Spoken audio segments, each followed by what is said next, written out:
কিচেনে সবাইকে স্বাগতম। আজকে আমি চিকেনের হালকা পাতলা ঝোল করব। সেই জন্য নিয়েছি এখানে 1.5 কিলো চিকেন। এই যে সব বড় বড় লেগ পিস, ঠিক আছে, আর এরকম বড় বড় করে কেটে নিয়েছি।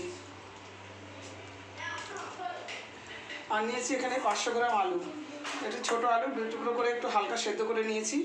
আর নিয়েছি এখানে পেঁয়াজ আমি এতটা দেবো না। আর এখানে নিয়েছি রসুন বাটা, মুরগির মাংস একটু রসুনটা বেশি লাগে। এখানে নিয়েছি আদার ডাস্ট, এই আদার ডাস্টটা আমি বাড়িতে করেছি। আর নিয়েছি এখানে 1 টুকরো দারচিনি, 3টে এলাচ এবং লবঙ্গ এবং জয়িত্রী আর এই তেজপাতা। এবার আমি রান্না করতে চলে যাচ্ছি। এখানে তেল, কড়াইটা আমার গরম হয়ে গেছে।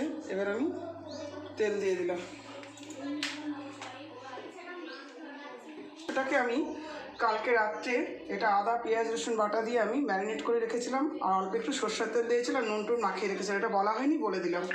এখানে আমি তেজপাতা দিয়ে দিলাম আর দিয়ে দিলাম এই দারচিনি এলাচ লবঙ্গ সব দিয়ে দিলাম।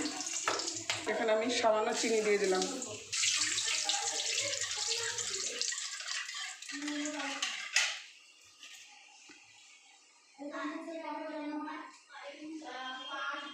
এবার আমি পেঁয়াজটা দিয়ে দিলাম। এখানে আমি একটা টমেটো কুচি দিয়ে দিলাম। আর দিয়ে দেবো আমার চিকেনটা লবণ মাখানো আছে, আর এখানে সামান্য লবণ দেবো। পাশে গরম জল বসিয়েছি, ওর মধ্যে লবণ দিয়ে দিয়েছি, ঠিক আছে। এই যেখানে আমি কিছুটা কাঁচা লঙ্কা, পাকা লঙ্কা তো খেতে করে দিয়ে দেবো।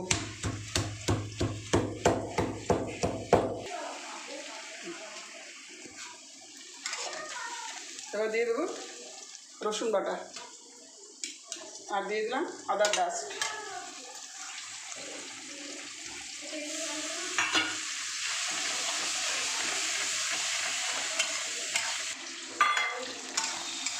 আমার মশলাটা কষানো হয়ে গেছে। এবার আমি একে একে চিকেনগুলো দিয়ে দেবো।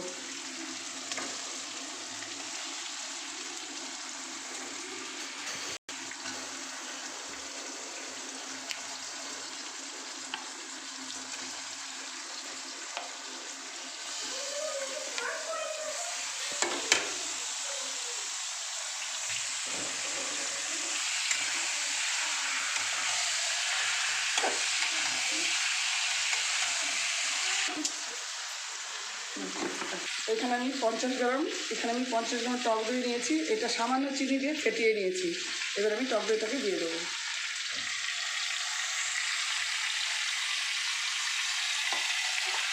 আমি আলুগুলো দিয়ে দিলাম। আমি আলুগুলো ভাজিনি, নুন দিয়ে সেদ্ধ করে নিয়েছি।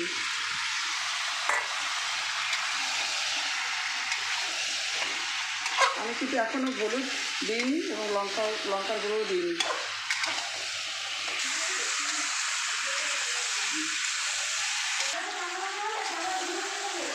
এই চুপ করতে বল, ঠিক আছে। এটা কষানোটা হয়ে গেছে। এবার আমি এই জলের হাঁড়িটা বসিয়ে দিলাম, পাতলা ঝোল করব। এখানে দিলাম একটু রেড চিলি পাউডার, লাল লাল পাতলা ঝোল হবে। আর দিয়ে দিলাম এই হলদি পাউডার, সামান্য গরম জল একটু লঙ্কার গুঁড়ো দিয়ে দিলাম। এখানে আমি 1/2 চামচ ঘি দিয়ে দিলাম।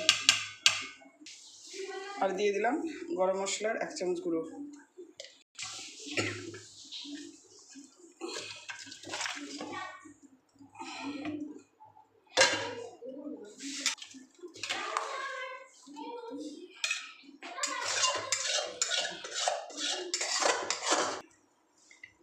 এখানে আমি কিছুটা কাঁচা পেঁয়াজ দিয়ে দিলাম। তা ভাববে না যে পেঁয়াজের গন্ধ আসবে, পেঁয়াজের গন্ধ আসবে না, কিন্তু খেতে কিন্তু খুব টেস্ট হবে, পেঁয়াজ গলে যাবে। আমি ঘি দিয়ে দিয়েছি, সবই দিয়ে দিয়েছি। এবার এটা হোক, হতে থাক। চিকেনের ঝোলটা আরেকটু হবে, তারপর নামিয়ে দেবো। চিকেনের পাতলা ঝোল, পুরো রেস্টুরেন্টের মতন ঝোল এটা। এই যে আমার চিকেনের ঝোলটা হয়ে গেছে, হালকা পাতলা ঝোল। আমি যেভাবে করেছি আপনারা সেইভাবে করবেন এবং বাড়িতে খেয়ে সবাই ভালো বলবে। এবং ভালো লাগলে লাইক কমেন্ট শেয়ার করবেন, পাশে থাকা বেল আইকনটি ক্লিক করবেন।